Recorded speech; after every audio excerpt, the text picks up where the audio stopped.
Pendiri Terra Do Kwon menerima undangan podcast untuk membahas mengapa dia tidak kembali ke Korea Selatan. Do Kwon setuju untuk menyatakan mengapa dia bersembunyi.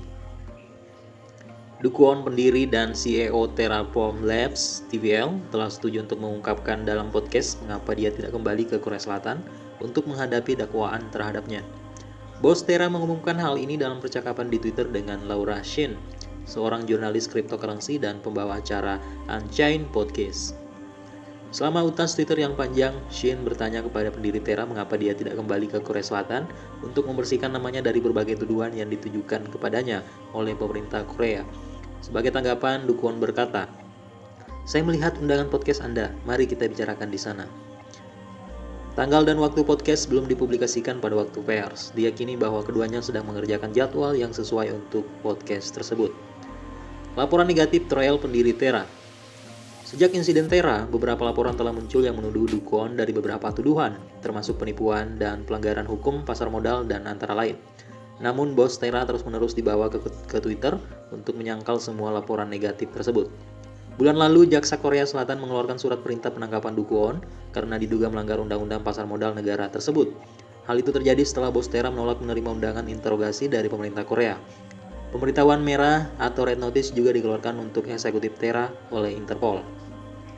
Shin mencatat bahwa Zach Gassman, seorang reporter CNBC, mengungkapkan bahwa Zach Gassman mengatakan Anda telah mengatakan kepadanya bahwa Anda tidak cenderung untuk kembali ke Korea jika tuduhan itu didasarkan pada undang-undang pasar modal, yang pada akhirnya memang demikian. Itukah sebabnya kamu belum kembali ke Korea? Do Kwon menjawab bahwa dia tidak akan kembali ke Korea jika tuduhan yang ditujukan padanya terkait dengan pasar modal. Menanggapi komentar tersebut, Do Kwon berkata, "Bukan itu yang saya katakan. Saya katakan jika mereka membuat sesuatu yang acak, misalnya mentransfer kripto sama sekali melanggar kontrol modal. Saya tidak akan repot-repot berpergian sejauh itu." Frasa itu terdengar serupa. Kami juga berada di bar yang cukup keras dan 10 koktail, jadi itu tidak membantu. Lokasi Do Kwon saat ini masih belum diketahui. Pada saat penulisan, keberadaan Do Kwon masih belum diketahui dengan pihak berwenang, menyatakan bahwa dia dalam pelarian.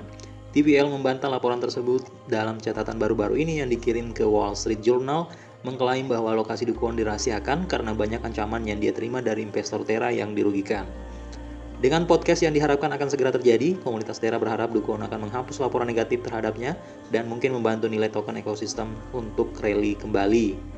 Sementara itu, kondisi harga Terra Classic Loans di CoinMarketCap di sini turun 1,37% di harga Rp4,444. Dengan kapitalisasi pasar tidak banyak berubah, di sini terpantau 27,31 triliun dengan volume transaksi 24 jamnya meningkat menjadi 5,84 triliun dan posisinya masih tetap di posisi 31 berdasarkan market cap-nya.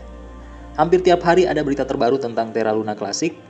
Menarik untuk kita pantau terus perkembangan terupdate terbaru dari koin satu ini. Saksikan terus informasinya di channel Crypto Chain ID.